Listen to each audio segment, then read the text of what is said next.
Assalamualaikum warahmatullahi wabarakatuh. Perkenalkan, nama saya Marheni Pratiwi.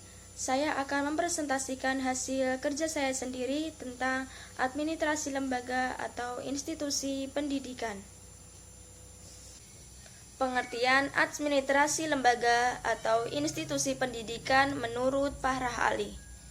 Yang pertama, menurut Profesor Dr. Umar Tirta Raharja dan Dr. Randus Lasula, institusi pendidikan adalah tempat berlangsungnya pendidikan, khususnya pada 3 lingkungan utama pendidikan, yaitu lingkungan keluarga, sekolah, dan masyarakat. Yang kedua, menurut Endang Karukiati dan Fenty Himawati, institusi pendidikan adalah wadah atau tempat berlangsungnya proses pendidikan yang bersamaan dengan proses pembudayaan. Yang ketiga, menurut Dr. Randus Haji Abu Ahmadi dan Dr. Randa Nur Ubiyati, institusi pendidikan adalah badan usaha yang bergerak dan bertanggung jawab atas terselenggaranya pendidikan terhadap peserta didik. Yang keempat adalah menurut Hasbullah, institusi pendidikan adalah tempat berlangsungnya proses pendidikan yang meliputi pendidikan keluarga, sekolah, dan masyarakat. Jadi, bisa disimpulkan bahwa administrasi lembaga atau institusi pendidikan adalah suatu lembaga badan yang menyelenggarakan kegiatan pendidikan, belajar mengajar, dan atau pelatihan. Tujuan dan tugas administrasi lembaga atau institusi pendidikan. Pada dasarnya, pembentukan institusi ini bertujuan untuk membentuk dan mengembangkan potensi pada peserta didik, sehingga menjadi individu yang mandiri, kreatif, berilmu, berakhlak mulia, serta bertanggung jawab. Agar dapat mewujudkan tujuan tersebut, maka institusi ini memiliki beberapa tugas dan tanggung jawab yang harus dilaksanakan, yaitu melaksanakan kegiatan belajar mengajar kepada peserta didik, baik dari keluarga, sekolah, maupun di lingkungannya. Yang kedua, melaksanakan kegiatan pendidikan sesuai dengan jenjang pendidikan dan kurikulum yang berlaku. Yang ketiga, memberikan bimbingan konseling kepada para peserta didik. Yang keempat, membina kerjasama yang baik antara pihak sekolah dengan orang tua serta masyarakat. Fungsi administrasi lembaga atau institusi pendidikan. Secara fundamental, institusi pendidikan berfungsi mengatur pemenuhan kebutuhan terhadap pendidikan. Fungsi institusi pendidikan ada 2, yaitu fungsi manifest dan fungsi laten.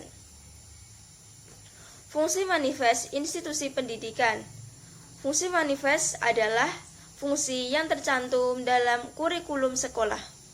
Menurut Horton dan Hen, fungsi manifest institusi pendidikan adalah mempersiapkan anggota masyarakat untuk mencari nafkah dengan bekal keterampilan yang diperoleh dari institusi pendidikan, seperti sekolah yang siap untuk bekerja.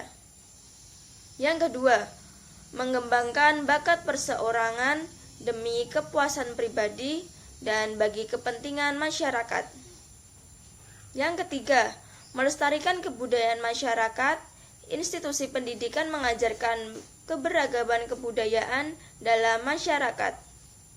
Dan yang keempat, menambahkan keterampilan yang perlu bagi partisipasi dalam demokrasi. Fungsi laten institusi pendidikan terdiri dari 3 fungsi.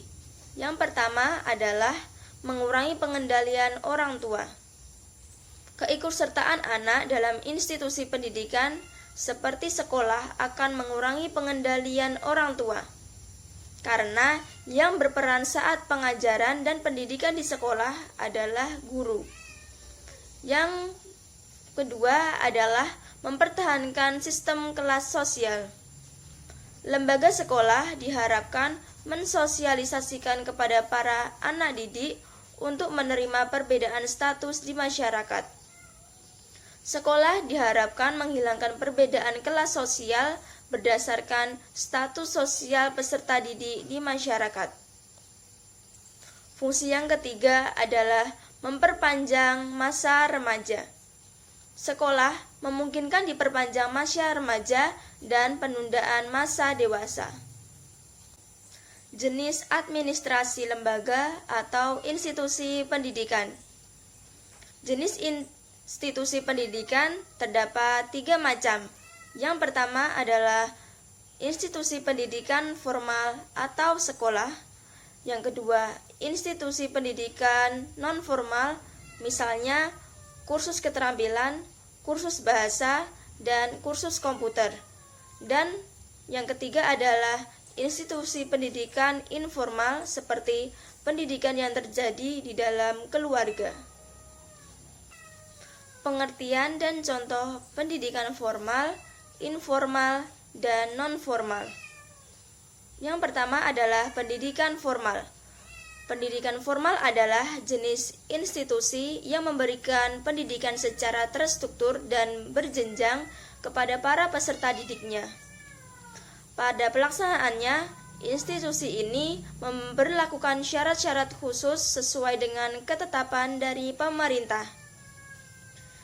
Ada beberapa contoh institusi pendidikan formal yang diantaranya yaitu sekolah dasar atau SD, sekolah menengah pertama atau SMP, sekolah menengah atas atau SMA, perguruan tinggi atau PT.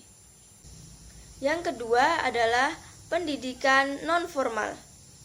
Pendidikan non-formal adalah jenis institusi yang memberikan pendidikan kepada peserta didiknya di luar pendidikan formal, di mana tujuannya adalah untuk mengganti, menambah, dan melengkapi pendidikan formal. Ada beberapa contoh institusi pendidikan non-formal, di antaranya yaitu lembaga kursus dan pelatihan, majelis taklim, kelompok belajar, sanggar, tempat penitipan anak, dan masih banyak lagi. Yang ketiga adalah pendidikan informal.